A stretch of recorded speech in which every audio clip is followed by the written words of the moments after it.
Assalamualaikum warahmatullahi wabarakatuh. Alhamdulillahi rabbil alamin. Alladhi an'amana bi ni'matil imani wal islam. Ashhadu an la ilaha illallah wahdahu la syarika lah. Wa ashhadu anna Muhammadan abduhu wa rasuluh la nabiyya ba'dah. Allahumma salli ala Muhammad wa ala alihi wa ashabihi rasulillahi ajma'in, amma ba'du. Bapak Ibu hadirin dan hadirat jamaah subuh Masjid Raya yang dimuliakan Allah. Pertama dan utama sekali, mari sama-sama kita mengaturkan puji beserta syukur kehadirat Allah Subhanahu wa taala yang senantiasa melimpahkan rahmat, nikmat serta karunia-Nya kepada kita semua, baik itu nikmat iman, Islam, nikmat sehat, sempat, dan nikmat-nikmat lainnya. Sehingga dengan nikmat Allah tersebut, sampai saat ini kita kaum muslimin dan muslimat masih sempat menyisihkan sebagian waktu kita untuk hadir di masjid yang kita cintai ini dalam rangka mendekatkan diri kepada Allah Subhanahu wa taala.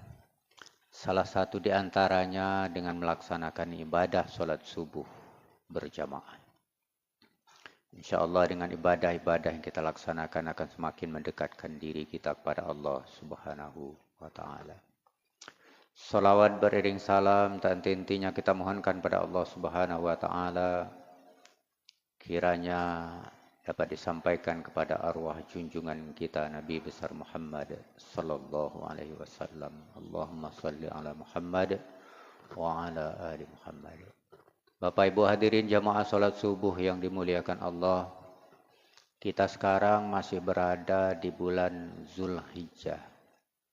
Itu bulan terakhir dari tahun Hijriah.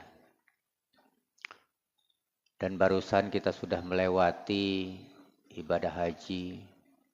Bagi jamaah yang sudah menunaikan ibadah haji pada tahun ini, kita sama-sama doakan semoga menjadi haji yang mabrur dan mabrurah.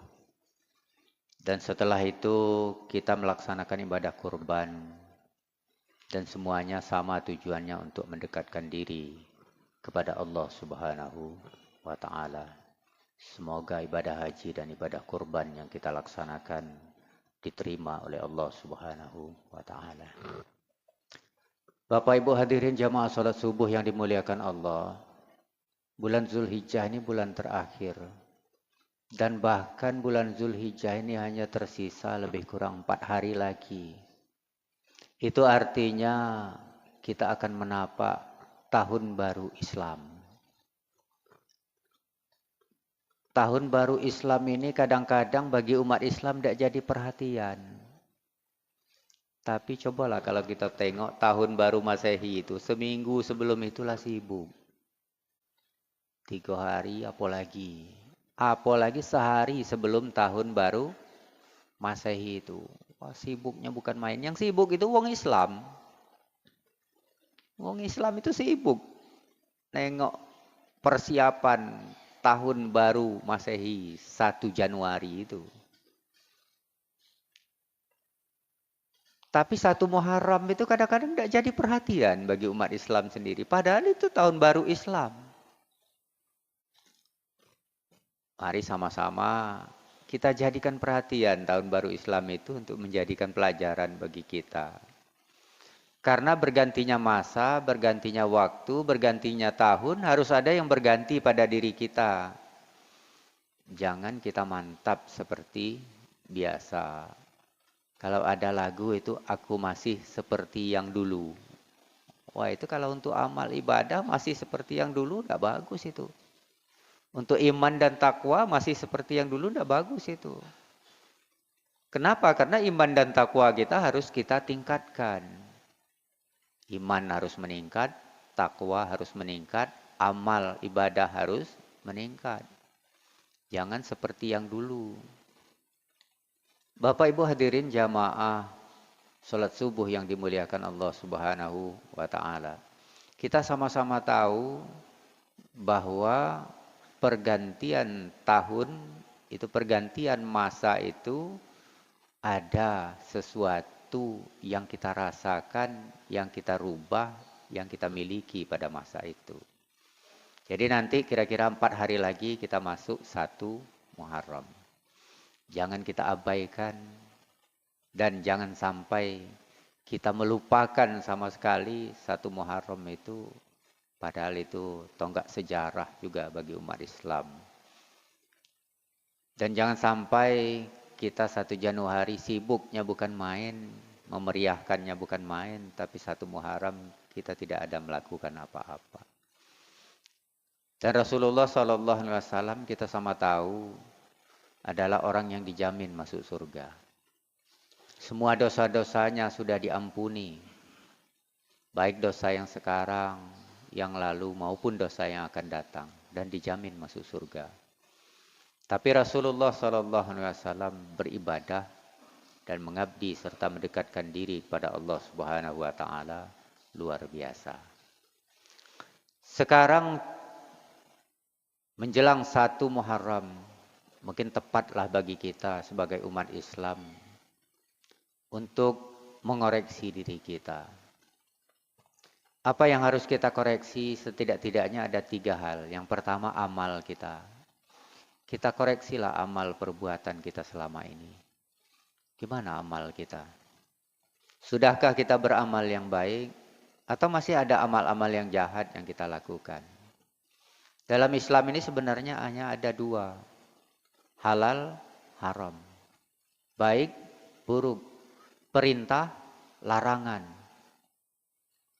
Kalau hanya 2, kita pilih yang mana? Kalau ada orang yang mengatakan bahwa saya melakukan perbuatan jahat, ya karena Allah. Karena semua perbuatan yang dilakukan manusia itu atas kehendak Allah. Tidak juga, itu pemikiran yang salah. Karena kalau kita tawarkan, kalau coba ditawarkan, ada 1 cangkir susu, dan 1 cangkir lagi minuman keras. Kita pilih yang mana? Selaku orang yang baik, tentu memilih susu dan meninggalkan minuman keras. Atau 1 cangkir susu, 1 cangkir racun. Orang yang baik tentu akan memilih susu dan meninggalkan racun. Nah sekarang kalau ada halal dan haram, ada baik dan buruk, lalu kita memilih yang buruk, memilih yang haram, itu pilihan. Karena Allah sudah memberikan 2 pilihan. Baik, buruk. Halal, haram. Kalau ada orang yang memilih sesuatu yang buruk, yang haram, mengatakan bahwa itu kehendak Allah, itu salah besar. Itu namanya pilihan. Karena Allah sudah beri dua pilihan. Lalu kita memilih yang buruk. Oleh karena itu, sekarang kita koreksi diri kita, terutama berkaitan dengan amal perbuatan kita di dunia ini. Semua yang kita lakukan di dunia ini, kalau mau jadi orang baik, harus semua yang kita lakukan baik. Baik di sisi manusia, maupun baik dalam pandangan Allah Subhanahu wa ta'ala. Kalau kita masih gemar melakukan perbuatan jahat, masih gemar melakukan perbuatan dosa, maka kita memilih jalan yang salah. Jalan ini terbentang, lurus. Tapi ketika kita tergoda, sehingga kita berbelok ke kiri barangkali. Dan ke kiri itu adalah jurang kesesatan. Tapi masih banyak orang yang melakukan itu. Kenapa? Karena pilihannya. Oleh karena itu, pilihlah amal yang baik untuk kelangsungan hidup kita yang lebih baik ke depan. Dan kita perlu koreksi, sudahkah kita melakukan perbuatan baik selama ini? Sudahkah kita melakukan amal yang baik selama ini? Kalau masih kita lakukan amal yang buruk, yang jahat, segera tinggalkan. Jadikan 1 Muharram yang beberapa hari ini menjadi momentum bagi kita untuk merubah diri kita menjadi orang yang lebih yang lebih baik. Yang kedua, apa yang harus kita koreksi? Ibadah kita. Kita sholat, kita puasa, kita zakat, kita haji. Dan kita beribadah banyak sekali. Kita koreksi ibadah kita. Pertama yang kita koreksi, adakah ibadah itu yang kita tinggalkan? Karena ibadah yang wajib apabila kita tinggalkan, kita akan berdosa. Kita koreksi ibadah kita. Apakah ada sholat kita yang tinggal? Apakah ada puasa yang tidak kita lakukan? Terutama puasa wajib. Apakah zakat kita sudah bayar atau belum? Baik zakat fitrah maupun zakat mal. Apakah kita sudah mampu tapi belum menunaikan ibadah haji? Kita koreksi itu. Karena ibadah haji itu kadangkala sebagian orang abai. Padahal dia sudah mampu. Jadi yang dilaksanakan itu cuma sholat, puasa, zakat, haji kagetlah dulu. Ngapo? Belum ada panggilan. Sebenarnya haji itu bukan masalah panggilan. Bukan panggilan dari Allah. Panggilan hati untuk menunaikan ibadah haji. Sama posisinya dengan sholat. Ibadah haji itu wajib. Sholat wajib dilaksanakan berpahala. Ditinggalkan berdosa. Tapi haji dibatasi oleh Allah dalam Al-Quran. Walillahi 'alan nas hijjul bait. Man istata'a ilaihi sabila. Allah mewajibkan kepada umat manusia untuk menunaikan ibadah haji ke Baitullah. Tapi man istata'a ilaihi sabila. Bagi mereka yang mampu melaksanakan perjalanan ke sana. Wajib haji kewajibannya sama, tapi perlakuannya berbeda. Haji untuk yang mampu. Kalau kita tidak mampu, tidak wajib haji. Belum wajib haji. Tapi kalau kita sudah mampu, haji menjadi wajib. Apabila kita tinggalkan, kita berdosa. Nah sekarang kita koreksi ibadah kita. Baik zakat, puasa, haji, dan ibadah-ibadah lainnya. Kemudian setelah kita koreksi ibadah itu, sudah kita laksanakan, kita koreksi lagi, sudah ikhlas atau belum. Karena ibadah itu kuncinya ikhlas. Banyak beribadah tidak ikhlas, sia-sia. Tidak dapat apa-apa. Rajin sholat, tidak ikhlas, tidak dapat apa-apa. Capek nunggit-nunggit baik. Puasa dilaksanakan tidak ikhlas, tidak dapat apa-apa. Tidak akan mengampuni dosa-dosa kita. Bayar zakat, infak, sodakoh, rajin, tapi tidak ikhlas karena ingin dilihat orang. Ingin diagungkan orang atau ingin dipuji orang. Tidak ikhlas. Atau malu dengan tetangga, tidak ikhlas, makanya itu akan menjadi sia-sia. Sudah kita koreksi kelengkapan ibadah kita, lalu kita koreksi ikhlasnya. Sudah ikhlaskah ibadah kita? Karena yang ikhlaslah yang akan diterima oleh Allah Subhanahu wa Ta'ala. Kalau beribadah itu banyak, bagus. Tapi yang lebih bagus ibadah itu banyak dan ikhlas. Semata-mata mengharap ridho Allah Subhanahu wa Ta'ala. Tidak ada yang lain. Apalagi yang harus kita koreksi? Koreksi ibadah kita, kemudian koreksi amal kita, dan satu lagi koreksi dosa kita. Jadi menjelang tahun baru Islam ini, kita koreksi dosa-dosa kita. Dosa-dosa apa yang masih kita lakukan? Atau yang sering malah kita lakukan? Atau kita sudah tidak pernah berbuat dosa lagi? Tapi manusia ini adalah makhluk yang hina, makhluk yang lemah, dan tidak mungkin bebas dari dosa. Pasti ada dosa. Dan kita juga tidak bisa mengklaim diri kita orang yang tidak berdosa. Tidak ada yang berani mengklaim dirinya orang yang tidak berdosa. Pasti punya dosa. Tapi sebaik-baik orang yang melakukan dosa adalah yang segera istighfar dan bertaubat kepada Allah Subhanahu wa Ta'ala. Jadi kita koreksi diri kita, terutama amal kita, ibadah kita, dan koreksi dosa-dosa kita. Tapi jangan dilupakan. Karena kadang-kadang ada wong yang melupakan dosa. Ya, santai saja melakukan perbuatan dosa, biasa saja. Itu parah itu. Ada orang menganggap dosa hal yang biasa, wah, itu parah. Padahal dosa itu hal yang luar biasa. Kalau kita lakukan luar biasa itu apanya?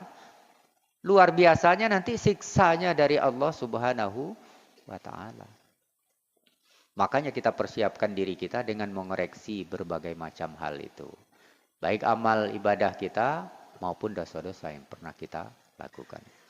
Allah Subhanahu wa ta'ala menyebutkan dalam Al-Quran, Ya ayyuhalladzina amanu taqullaha wal tanzur nafsum ma qaddamat lighad. Wattaqullaha innallaha khabirum bima ta'malun. Hai orang-orang yang beriman, bertakwalah kamu kepada Allah. Dan hendaklah masing-masing diri, masing-masing kita ini mempersiapkan apa yang akan kita persiapkan untuk hari esok. Masing-masing kita melihat diri kita tentang apa yang telah kita persiapkan untuk hari esok. Hari esok ini akhirat. Kalau di dunia besok. Tapi hari esok yang dimaksud dalam ayat itu adalah hari akhir atau akhirat. Apa bekal kita? Apa yang telah kita persiapkan untuk hari esok menghadap Allah Subhanahu wa ta'ala? Ada satu bekal yang paling baik yaitu takwa. Wa tazawwadu fa inna khairaz zadit taqwa. Berbekallah kamu, sebaik-baik bekal adalah takwa. Jadi persiapkanlah diri kita untuk menghadapi hari esok dengan berbekal takwa. Walaupun takwa ini banyak beberapa jalan yang harus kita lalui untuk mencapai derajat itu. Derajat yang paling mulia, derajat yang paling tinggi di sisi Allah Subhanahu wa ta'ala. Inna akramakum indallahi atqakum. Sungguhnya orang yang paling mulia di antara kamu di sisi Allah ialah orang yang bertakwa. Orang yang paling takwa di antara kamu. Gapailah derajat takwa ini. Bagaimana cara menggapainya? Melakukan amal ibadah dan termasuk mengoreksi dosa-dosa yang pernah kita lakukan. Bapak Ibu hadirin jamaah salat subuh yang dimuliakan Allah. Itu yang pertama, menjelang tahun baru Islam ini, kita koreksi diri kita, terutama amal ibadah kita dan dosa-dosa yang pernah kita lakukan.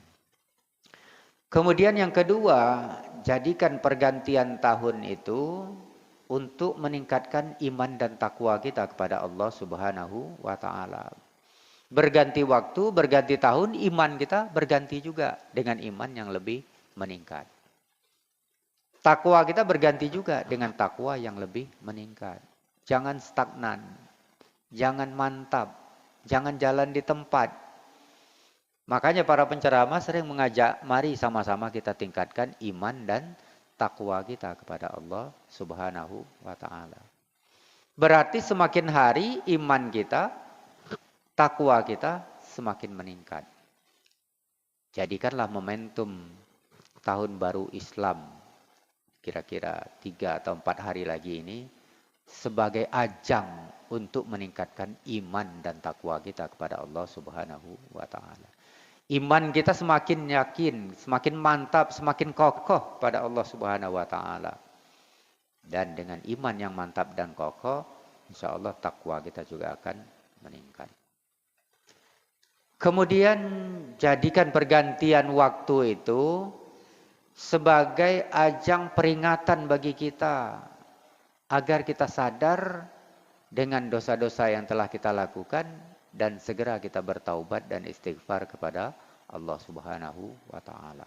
Oh iya, aku ini banyak dosa. Mulai besok aku harus banyak-banyak istighfar.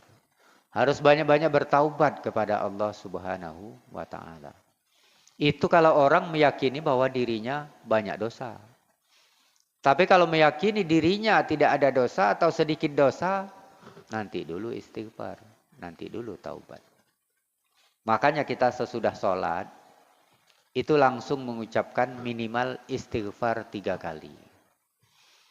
Tapi ada juga orang yang sudah sholat, itu mengucapkan alhamdulillah. Tapi sebanyak tuntunan yang saya baca, sudah sholat itu bukan alhamdulillah. Tapi langsung istighfar. Minimal tiga kali. Assalamualaikum warahmatullahi wabarakatuh. Assalamualaikum warahmatullahi wabarakatuh. Astaghfirullahaladzim. Astaghfirullahaladzim. Astaghfirullahaladzim. Kenapa istighfar? Karena kemungkinan selama sholat kita ada yang tidak baik. Ada yang mengganggu. Atau ada yang tidak khusyuk.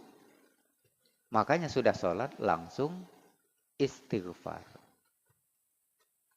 Bapak Ibu hadirin jamaah sholat subuh yang dimuliakan Allah. Kita jadikan momentum tahun baru Islam ini sebagai peringatan bagi kita agar kita segera istighfar dan taubat terhadap dosa-dosa yang pernah kita lakukan. Ya segera. Taubat atau istighfar itu jangan ditunda-tunda.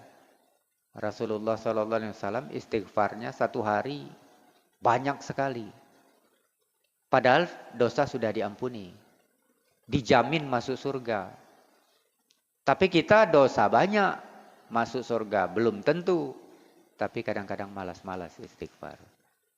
Makanya jadikan peringatan bagi diri kita menjelang 1 Muharram ini. Kita jadikan peringatan agar kita segera istighfar dan bertaubat kepada Allah Subhanahu wa taala terhadap dosa-dosa kita. Bapak Ibu hadirin jamaah salat subuh yang dimuliakan Allah. Kemudian yang terakhir, jadikanlah peringatan 1 Muharram atau menjelang pergantian tahun baru Islam ini, jadikan sebagai ujian diri kita agar kita tetap sabar dan tabah menghadapi hidup ini. Dalam hidup ini banyak sekali ujian dan cobaan. Banyak sekali persoalan dan permasalahan. Banyak sekali musibah dan bencana. Banyak sekali mara bahaya dan tipu daya. Banyak sekali penyakit dan wabah. Oleh karena itu, kita mohon kepada Allah Subhanahu wa taala agar kita tegar. Agar kita diberi kesabaran dan ketabahan menghadapi semua persoalan hidup ini. Selagi kita hidup, persoalan hidup tetap ada. Apakah itu persoalan rumah tangga? Apakah itu persoalan ekonomi? Atau persoalan kesehatan? Persoalan kerja? Dan berbagai permasalahan hidup yang kita lalui. Tapi kita mohon kepada Allah Subhanahu wa taala agar itu hanya sebagai ujian untuk meningkatkan iman dan takwa kita melalui sabar dan tabah menghadapinya. Dalam hidup ini kita banyak diberikan ujian. Sudah sering kita ungkapkan bahwa Allah senantiasa memberikan ujian dan cobaan kepada hamba-hambanya. Sebutkan dalam Al-Quran surat Al-Baqarah. Walanabluwannakum bisyai'im minal khauf. Allah berikan ujian kepada kita ketakutan. Kita takut. Takut apa? Takut hilang harta, takut sakit, takut mati. Banyak ketakutan yang diberikan oleh Allah pada kita. Tapi itu bagi orang yang beriman sebagai ujian. Wal ju' lapar, kelaparan. Wa naqsim minal amwal, kekurangan harta. Wal anfusi was samarat, kekurangan jiwa. Dan kekurangan buah-buahan. Wa basyiris sabirin. Berilah berita gembira kepada orang yang sabar dan tabah terhadap ujian itu. Jadi segala persoalan hidup kita ini, segala permasalahan yang ada dalam hidup kita ini, anggap itu sebagai ujian dan mohon kepada Allah Subhanahu wa taala agar kita tabah dan sabar menghadapinya. Siapa yang tabah dan sabar itu? Alladzina idza asabathum musibah qalu inna lillahi wa inna ilaihi raji'un. Orang yang sabar itu kalau dirinya ditimpa musibah, ditimpa persoalan, ditimpa masalah, dia akan mengatakan semuanya dari Allah. Dan akan kembali kepada Allah. Ulaika alaihim salawatum mir rabbihim wa rahmah wa ulaika humul muhtadun. Mereka itulah yang mendapat rahmat dari Tuhan mereka. Mendapat petunjuk dari Tuhan mereka. Dan mereka itulah orang-orang yang beruntung. Orang yang dapat petunjuk dari Allah Subhanahu wa ta'ala. Bapak Ibu hadirin jamaah sholat subuh yang dimuliakan Allah. Inilah beberapa hal yang harus kita review kembali, yang harus kita ingat-ingat kembali menjelang pergantian tahun baru Islam. Dan kita ingat, jangan sampai terjadi pada diri kita pergantian tahun baru Islam kita abai, kita cuek, tidak kati melakukan apa-apa. Tapi ketika pergantian tahun baru Masehi, kita sibuk setengah mati. Sekarang kita balik. Balik. Jadikan diri kita sebagai orang yang sibuk mengoreksi diri kita menjelang tahun baru Islam. Tahun baru Masehi silakan abai. Supaya bisa kita ambil pelajaran dan peringatan di sana untuk memperbaiki diri. Ini saja Bapak Ibu dan hadirin jamaah salat subuh yang dimuliakan Allah Subhanahu wa taala. Semoga bermanfaat, lebih dan kurang kami mohon maaf. Billahi taufik wal hidayah. Wassalamualaikum warahmatullahi wabarakatuh.